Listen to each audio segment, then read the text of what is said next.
Halo Sobat Ingar-Bingar dimanapun Anda berada, kembali lagi di podcast keempat kita, Ingar-Bingar Podcast, yang kali ini kita ada kedatangan tamu nih dari aktivis milenial Mas Akrom. Ya, jadi dulu Mas Akrom. Ya, jelasin coba. Siap. Siapa dia? Siapa dia? Oke, jadi Mas Akrom ini adalah salah satu aktivis milenial yang turut banyak merencanakan sesuatu lah ya. Nanti kita dengar langsung apa aja nih yang bakal terjadi mungkin ya pasca pemilu ini, mungkin berakibat apa baik atau buruk bagi milenial. Oke, sahabat Bingar-Bingar Jakarta, selamat malam. Di sini lagi malam ya Mas Akrom. Ada aku Rizky dan Mas Yusuf. Siap, Mas Yusuf, Mas Rizky.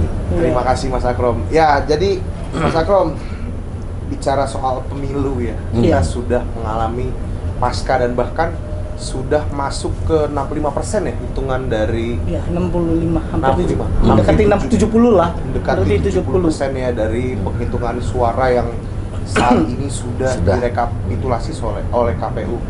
Gimana Mas, kalau dari sisi milenial, ini kan kita sudah, mohon maaf, kita sudah mencondong banget nih saat ini ke pasangan 02 ya. Yang sudah tinggi sekali nih Mas. Nah, ini bagaimana? Bisa dikejar gak sih Mas gitu? Bisa dikejar gak sih? Apa? Dengan sisa di 30% gitu. Oh iya, iya benar. Kalau kami ya menilai bahwa sudah masuk 70%. Sebenarnya kalau kita bicara real count itu harusnya 80% lah. Kalau kita diskusi dengan para ahli survei nih. Iya. Kalau 80% itu sudah masuk kategori, sudah menang itu. Nah, tapi kan lagi-lagi kita sampaikan kepada kawan-kawan kita, baik di dalam koalisi organisasi relawan kita maupun internal kita. Ya udahlah, kita tunggu pengumuman KPU. Supaya apa? Bahwa keputusan KPU ini yaitu dasar kita. Jangan jumawa juga kita dengan real count ini meskipun sudah 70%. Gitu Mas Yusuf. Mas, ini kan ya. Ya kan info sumbang di luar tuh adalah ini curang gitu. Ya. Menurut Mas Akrom sendiri melihatnya seperti apa sih, kenapa Prabowo Gibran bisa menang? Unggulnya cukup jauh loh. Iya. Nah, jadi gini, kalau keterlibatan Pak Jokowi di dalamnya gitu. Kalau bicara keterlibatan ya jelaslah sudah terlibat dari awal. Lah itu ada anaknya. Ya kalau orang masih menduga-duga ya salah menurut saya. Lah jelas anak kandungnya, darahnya. Ya itu kan terlibat berarti.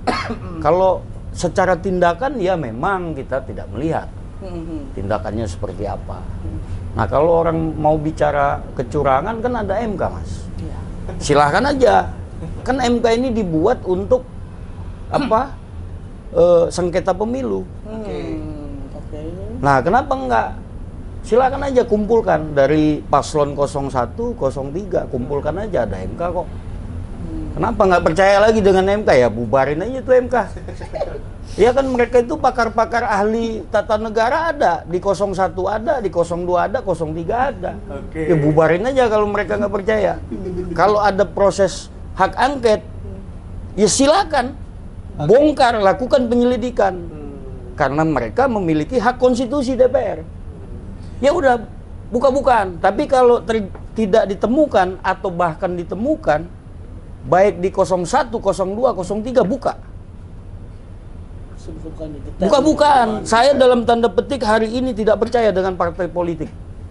Semua proses demokrasi kita yang liberal ini, saya kira dalam tanda petik sudahlah.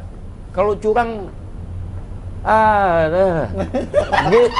kurang lebih begitulah. Oke, tapi kalau soal milenial nih Mas, baik lagi kita hampir berapa persen ya pemilih kita ini semua milenial. Yes. Apakah itu Gen Z gitu kan? Jadi faktor. Apa kalau penentu kemenangannya 02 nggak sih? Ya kalau dasar survei yang kita lihat dari lembaga survei memang terbesar kita kan pemilih milenial. Baik yang milenial Gen Y maupun Gen Z. Memang terbesar, nggak bisa dipungkiri. Nah, terlebih dari strategi 02 yang tidak pernah menyerang, yang santai, Iya. dengan gemoynya. Ya itu sah-sah saja. Iya. Kenapa 01 dengan cara-cara baby boomer kakunya, 03 dengan gaya Gen X atau baby boomernya gitu. Ya itulah artinya di sini kita lihat bahwa di 02 ini keterlibatan generasi milenial, generasi Z itu lebih dominan. Kenapa? Lebih banyak mendengarkan apa sih yang dimaukan milenial Gen Y, Gen Z, kan gitu. Dia jadi Kalau- memanfaatkan pasar gitu ya. Oh iya, harus begitu dong. Iya. Masa saya bukan pakar pakar riset atau survei ya, tapi memang latar belakang saya sebagai sarjana ilmu politik, kita paham bagaimana sih Gen Z ini, Gen Y ini menyikapi politik kekinian. Oke. Nah, gitu kan. Kalau Gen Z ya dikit-dikit berantem, nggak suka lah mereka kan. Iya. Tambah lagi janji-janji manis, gaya-gaya wah. Tapi Mas, kalau dilihat dari hasil yang sudah ditentukan oleh paslon 02, bagaimana nasib Gen Z atau Gen Y nantinya di masa yang akan datang? Misal, Oke. misal nih ya, kita Oke. ambil contoh misal, bekerja, cari Oke. kerja, Oke. terus juga mereka berkarya. Yes. Apakah ketika nanti para Gen Z atau Gen Y ini masih bisa berkarya dan bekerja Oke. sesuai yang dia mau? Soalnya 02 identiknya diktator. Nah, Jadi ada dua pertanyaan nih. Pertanyaan bagaimana milenial Gen Y dan Z ke depan oke. sama diktator. Katanya. Itu katanya itu. Itu katanya itu. Gak apa-apa. Tapi saya sebelum menjawab pertanyaan Mas Rizky tadi, Oke. saya coba bagaimana melatar belakangi Kornas Jokowi milenial untuk mendukung Pak Prabowo. Oke. Jadi gini, pada saat itu kita melihat gestur politik Pak Prabowo di tahun 2023 ya. Oke. Ketika dia menyambangi beberapa kali ke Solo. Iya. Oh ini seorang menteri pertahanan tapi datang ke Solo ini. Wali kota Solo. Oke. Kami baca itu. Kalau kepentingan pemerintahan, saya kira seorang menteri yang turun ke wali kota, apa kepentingannya? Pada saat itu nggak kita temukan. Nah artinya ada dalam tanda petik bahwa Prabowo membuka peluang bagi generasi milenial yang simbolnya adalah Mas Gibran.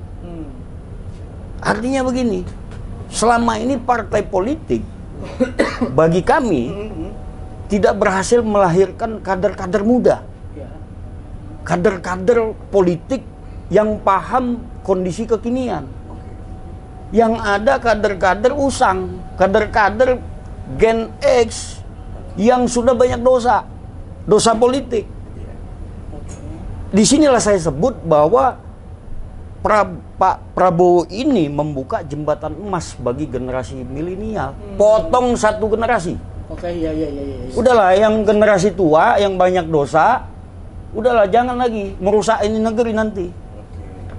Jangan dirusak negeri kita. Karena kenapa? 2045 Indonesia emas itu butuh generasi milenial yang memang memikirkan bangsa lompatan 20 tahun mendatang.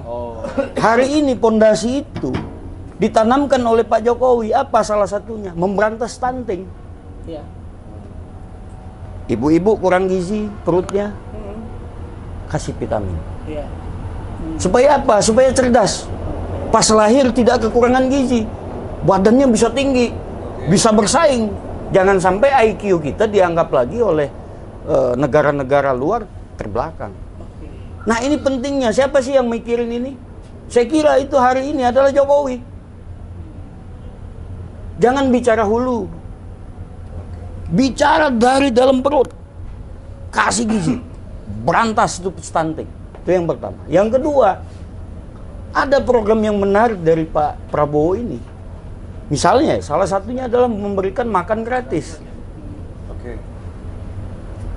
Sudah lahir, Iya. dikasih lagi sekolah makan gratis. Iya. Sekolah sudah digratiskan. Betul. Oke. Kan gitu. Dikasih lagi makan gratis. Artinya apa? Inilah pondasi untuk mempersiapkan Indonesia Emas 2045. Pertanyaan saya, artinya apa?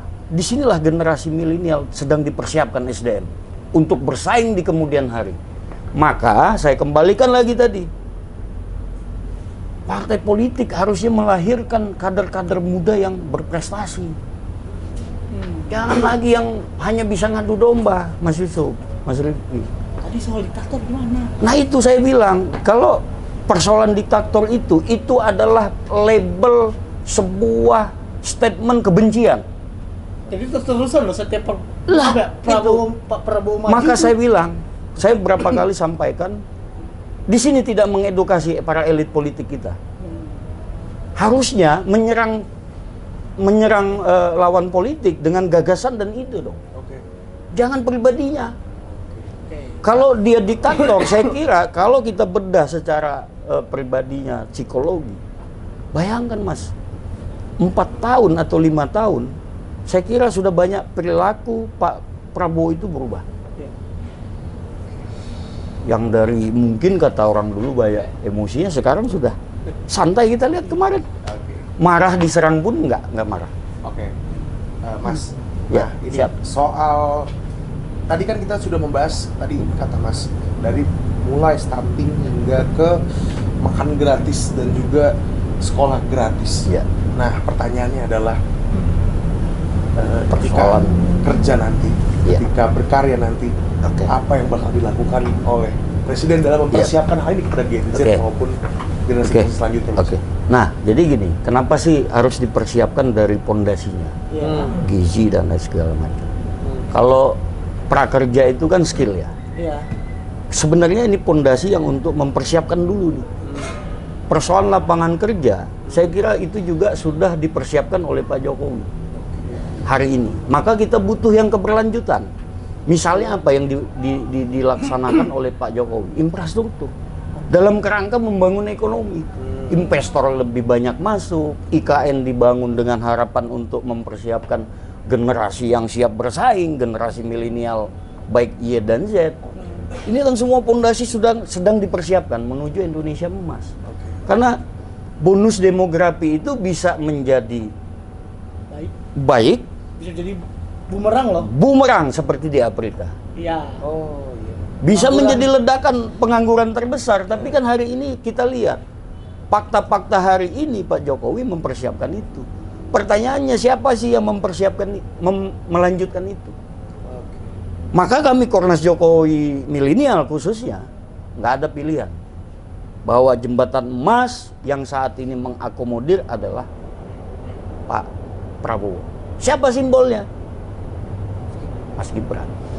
Tapi Lalu ada persoalan. Iya. Tadi Iya. Mas Rifki pertanyakan bahwa ada persoalan memang. Iya, masalah. Apa sih masalah milenial itu? Iya. Satu, lapangan kerja. Yang kedua, masalah perumahan. Iya, betul. betul. Apalagi milenial perkotaan. Betul. Dia punya gaji 5 juta, dia hanya bisa ngekos, kredit rumah nggak bisa. Iya, betul. Habis duitnya. Itu masalah. Nah, maka kami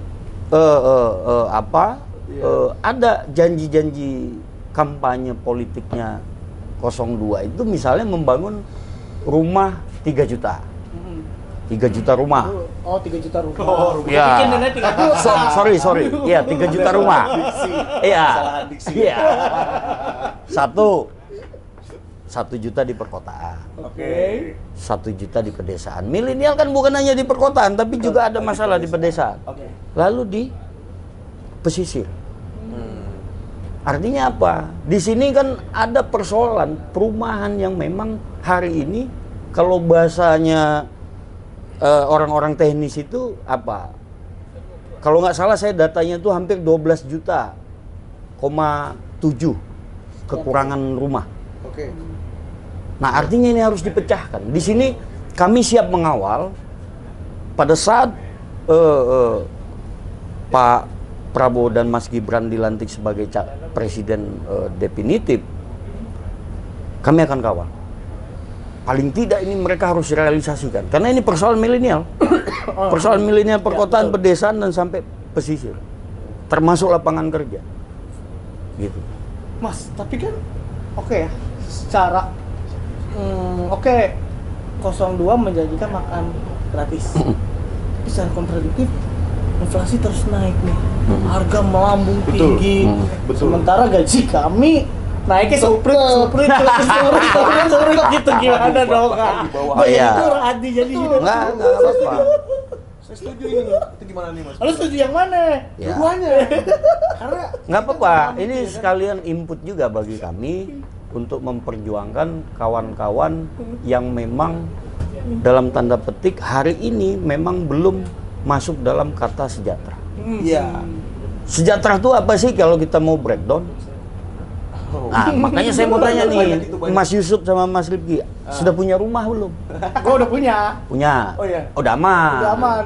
Aman dong, berarti gaji sudah Enggak. bisa melakukan kredit. Gua investasi anak-anak. Oh, investasi, bukan warisan orang tua ya? Bukan. Gua Nah, investasi. Mas Rifki belum. Belum. Nah, salah satu ini yang harus dijawab. Nah, Yang tadi saya sampaikan, Dia mah malas nabung, Mas. apa sih masalah sekarang milenial itu yang harus dijawab? iya. Mas Rifki di dalam ibu kota katakanlah, Iya, gaya hidup. kan agak sulit mendapatkan rumah. Betul. Sekalinya mudah, slip gajinya mana? Betul Nah. sekali. Karyawan tetapnya juga. Ya Oh kan? iya, iya, Itu betul, betul. harus tuh, Pak. Iya. Nah, artinya ini harus kita pecahkan.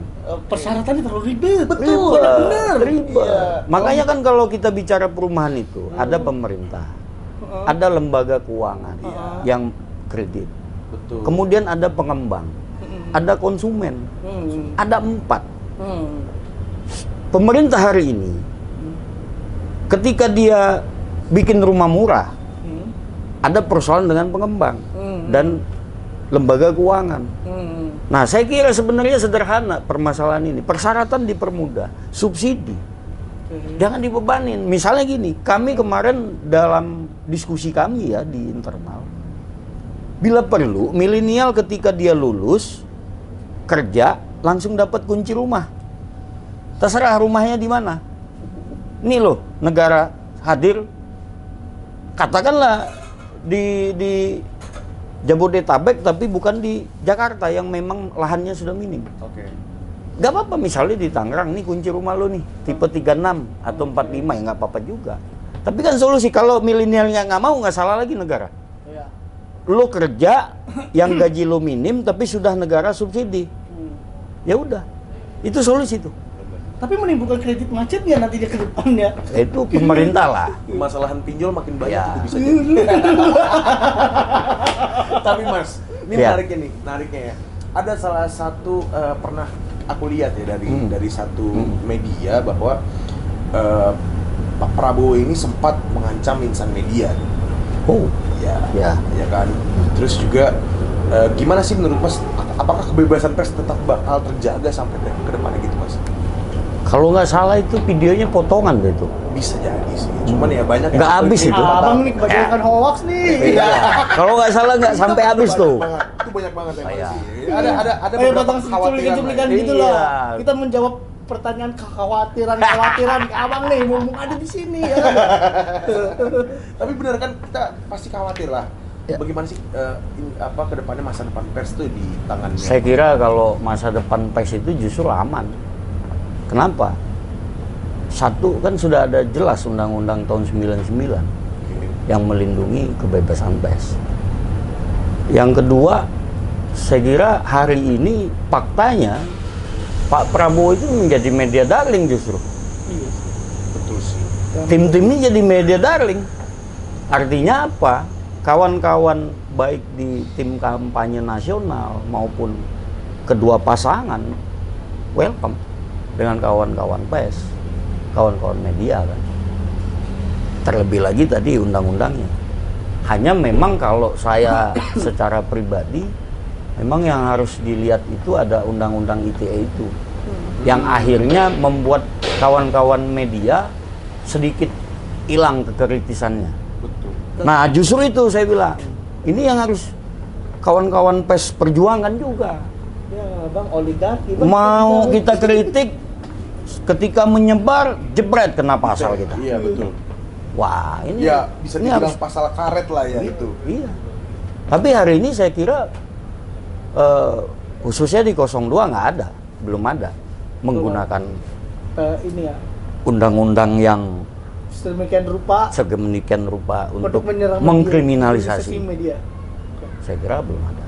Artinya kekhawatiran boleh aja. Iya sih. Sebenarnya kita kan banyak yang potongan-potongan klip itu yang Iya. kita bisa malah jadi suatu bumerang bagi kita Iya. sendiri ketika kita melakukan. Ini bener nggak sih gitu? Iya. Apa bener nggak sih atau gimana? Nah itu kan jadi bisa jadi balik ke diri kita sendiri. Iya. Iya. Tapi Kekhawatiran. bicara soal tadi, menarik adalah Prabowo sebagai mediator. Saya nggak memungkirin, Iya. karena hampir saya nggak tahu ya apa penyebarannya masif apa gimana. Pak Prabowo ini muncul sering banget di FYP TikTok, Betul. di FYI-nya IG gitu. Dan terakhir-terakhir kan Anies melakukan live ini ya, live TikTok ya. Cuman bagi saya itu telat. Apakah itu faktor salah satu pendukung Prabowo akhirnya dia bisa menang? Tuh. Nah, jadi gini, Bisa jadi. apa sih penyebab Pak Prabowo itu menjadi media darling? Ini menurut saya. Salah satunya dengan cara-cara gaya kekinian. Oke. Apa? Gemoynya, Ya, dengan joget lucu-lucunya. Akhirnya apa? Hal-hal yang berbeda inilah menyedot perhatian publik. Nah, sementara pengguna media sosial hari ini, ya kita tahulah generasi-generasi kita ini paling tinggi. Berarti Jadi kalau 01 ya bukan ya, saya tidak mengecilkan strategi kawan-kawan di 01 dan 03.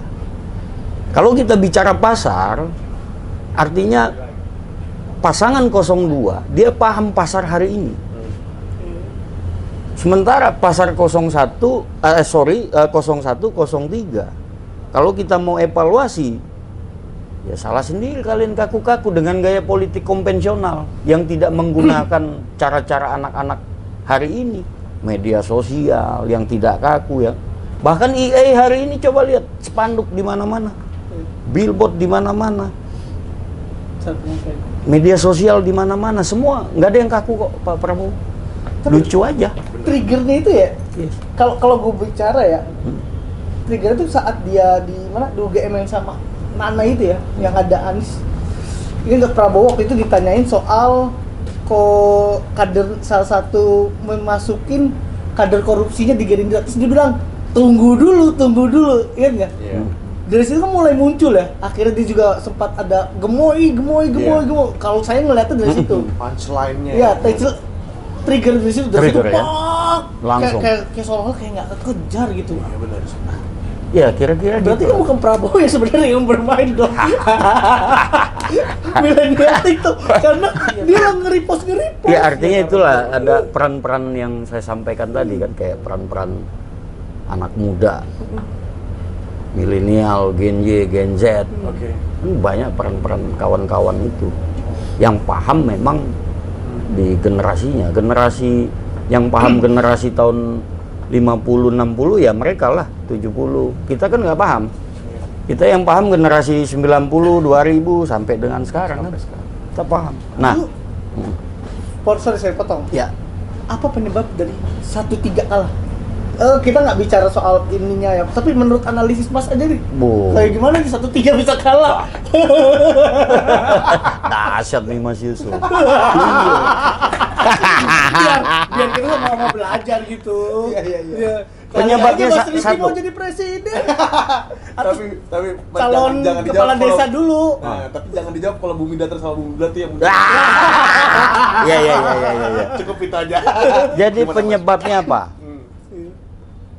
Dari satu dulu ya, dari satu Ya, dulu. sebenarnya teman-teman sering mendengar bahwa survei terhadap Pak Jokowi sebesar 80%. Oke ya, dasar logika kita itu. Kepuasannya. Yes, Ya, Oke. terhadap kinerja Pak Jokowi. oke. Kemudian ketika kita mengambil platform perjuangan atau tagline-nya adalah perubahan, bukan keberlanjutan, maka masuk nggak logikanya? Siapa bahasa yang perubahan? 01 kan? Iya. Ya risiko dia. Sementara rakyat 80% mau melanjutkan, puas terhadap kinerja Pak Jokowi. Akhirnya apa? Faktanya kalau dalam dalam quick count berapa? 01, 25%. Berarti masuk ya, berarti sekitar 25%. Ya wajar. Iya. Nah, Maka 5%, Pak 5% jangan Maka nggak Pak bersuara. Prabowo apa? Lanjutkan. Oh, dia ngambil kesempatan survei Pak Jokowi tinggi, kebosan dia masuk. Tagline-nya ya. Tapi hanya 56%. Sisa sekitar 16%. Ya nggak apa-apa lah kalau itu kan. Itu gimana tuh kalau yang Ini aja. Artinya saya tahu nih Mas. ya kalau 58% ya nggak 80%. 58 aja udah menang. Oke. Nah, Ya artinya kepuasan dengan Pak Jokowi tadi kan kalau kita mau klasifikasi suara. Oke. Siapa sih yang suka sama Pak Jokowi? Tentunya seperti kami pendukung, tapi kami juga bukan pendukung buta ya. Iya. Oke. Pendukung buta mentang-mentang cinta semua yang salah jadi benar. Enggak. Kita seperti sayang kepada istri. Oke. Kamu istri salah. Nah, tapi kita cinta kan? Oke. Nah, bukan seperti itu. Tapi paling tidak begini. Pak Jokowi disukai oleh rakyat. Kita klasifikasi. Di situ juga ada partai. Iya. Pada saat itu kader-kader partai yang mendukung Pak Jokowi sebelumnya. Iya, iya. Ada PDIP, ada P3, ada Nasdem. Nah, saya kira dalam analisis saya disitulah kenapa nggak sampai 80%, akhirnya 58%. Nggak apa-apa, yang penting satu putaran. Irisannya jadi ke situ semua. Oh iya.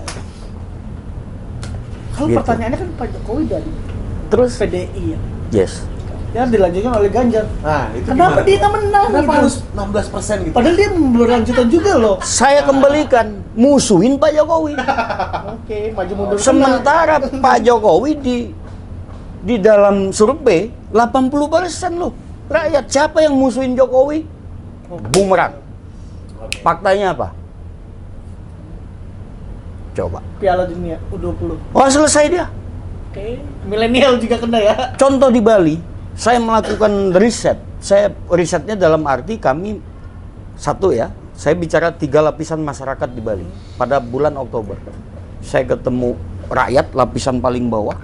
Saya ketemu teman-teman raja Iya.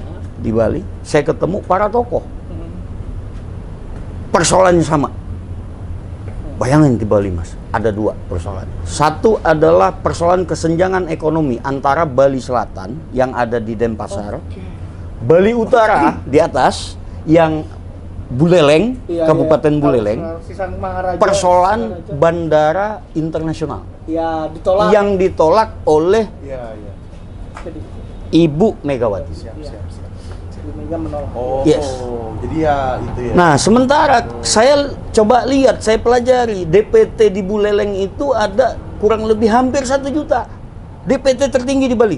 Oke. Iya. Kita resapi di situ. Kita amati. Saya ngobrol dengan teman-teman tokoh yang ada di Buleleng.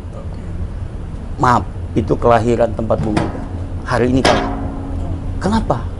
Mereka itu ingin sejahtera. Harapannya apa? Ketika bandara ini dibangun, ada efek ekonomi. Iya, Oke. menyebar lah ya. Menyebar, pariwisata merata. Betul. Dibangun hotel, dibangun losmen, dibangun segala macam resto dan lain-lain.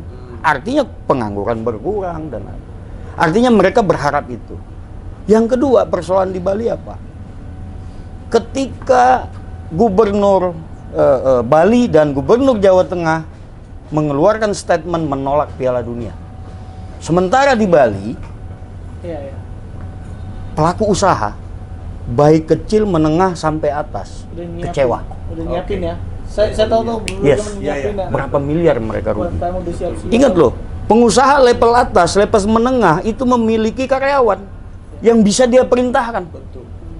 Kalian masih mau pilih merah? Masih mau pilih pilihan merah? Hari ini faktanya apa? kalah loh di Bali. Partainya boleh menang, orangnya enggak. Artinya apa? Masyarakat Bali yang di mana dibilang kandang banteng, mereka menginginkan pemimpin yang mendengarkan mereka juga. Bukan tahu-tahu jadi rugi.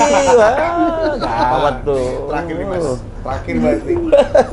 Menurut Mas, sejauh dan seberapa banyak keterlibatan kaum muda dalam pemerintahan ke depan Mas? Nah, saya pernah juga sampaikan di Solo, tempatnya Mas Gibran lahir. Pada saat itu Pak Prabowo bahkan MK belum memutuskan, bahkan Pak Prabowo belum memutuskan untuk bersama Gibran. Tapi saya sampaikan, saya sangat berharap kepada Pak Prabowo apabila menang sebagai Presiden Republik Indonesia yang ke-8 dapat memberikan kesempatan komposisi kabinetnya generasi milenial. Kenapa? Karena persoalan mendatang ini ke depan, ini persoalannya harus dihadapi oleh milenial. Lompatan teknologi informasi itu yang paham hari ini adalah milenial. Tapi milenial juga butuh leadership. Yes, kalau kata pepatah orang Padang, anak muda hanya bisa bikin ribut, tapi orang tua yang menenangkan. Kita butuh orang-orang terdahulu, kita nggak mau menafikan itu. Nah, tapi paling tidak apa? Orang dulu secara pemikiran sudah berkurang, secara tenaga sudah berkurang, tapi kan ada anak muda. Nah, harapannya begitulah. Artinya Pak Prabowo mengambil Mas Gibran ini, saya kira jelas ini adalah simbol bagaimana ke depan itu adalah mempersiapkan anak-anak muda bertarung secara internasional untuk menghadapi Indonesia Emas 2045. Tadi kan pertanyaan dari dia ya, dari gue nih. Oke. Seberapa komitmen sih menurut Mas Pak Prabowo menyiapkan ini semua? Kalau contohnya komitmen gini, saya yakin kalau bicara karakter, Pak Prabowo itu mantan seorang tentara. Karena dia nggak bisa debat ya. Yes, seorang tentara. Maaf Mas, dengan politisi itu beda. Kenapa saya bilang beda? Seorang tentara ketika bertempur, dangdung, menang, dapat tanda jasa. Itu salah satu bentuk komitmen seorang sistem di tentara. Beda di politisi Mas. Lo janji politik, janji manis, ketika kerja politik konkret, besok belum tentu jadi apa-apa. Satu itu yang saya yakini. Iya kan? Nah, yang kedua yang saya yakinin apa? Pak Prabowo apa sih? Usianya sudah usur. Dia hanya untuk berbuat kepada bangsa. Udahlah. Yang terbaik harapannya. Yang ketiga terakhir nih, untuk menjadi catatan kawan-kawan 02. Bukan 01, 03 loh, tapi 02. Kornas Jokowi milenial yang mendukung Pak Prabowo dan Mas Gibran, kami pastikan kita sudah mengawal kemenangan, sekarang kita harus bertanggung jawab dengan kemenangan itu. Apa? Mengawal pemerintahannya sampai 5 tahun ke depan. Apabila mereka tidak menepati janji, Kornas Jokowi milenial yang pertama akan mengkritisi. Kurang lebih seperti itu yang ketiga. Berarti kritik dari dalam ya? Oh iya dong, harus. Itu yang saya sampaikan tadi, bahwa sebagai mitra kritis, kita bukan pendukung buta. Jadi pengawas juga ya? Oh iya dong. Harus. Kalau salah kita tegur. Betul. Harus jadi pengawas juga. Harus jadi pengawas. Siap. Sobat bingar-bingar. Ini kita sudah mendengarkan keterangan dari Mas Akrom. Terima kasih Mas Akrom sudah. Makasih juga Mas Fikri. Masih so. Ilmunya lumayan nih. Wah, sorry nih, tapi saya untuk apa maksudnya ilmunya? agak menggubu-gubu, nggak apa-apa ya. Setelah ini kan udah real count ya, kita udah milih juga ya. Udahlah. Kita nikmati aja demokrasi. Ya kan? Berantem ya, Mo ya? Betul. Capek. Betul. Gaya politik konvensional, makanya partai politik harus melahirkan anak-anak muda yang tidak berdosa.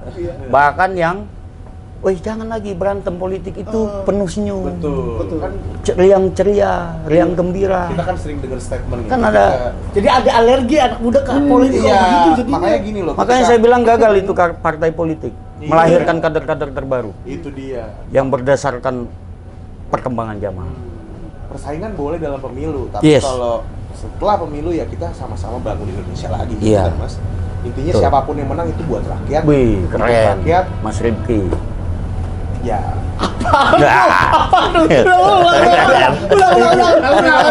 Terima kasih banyak, Sobat Hingar Bingar. Sampai jumpa di podcast selanjutnya.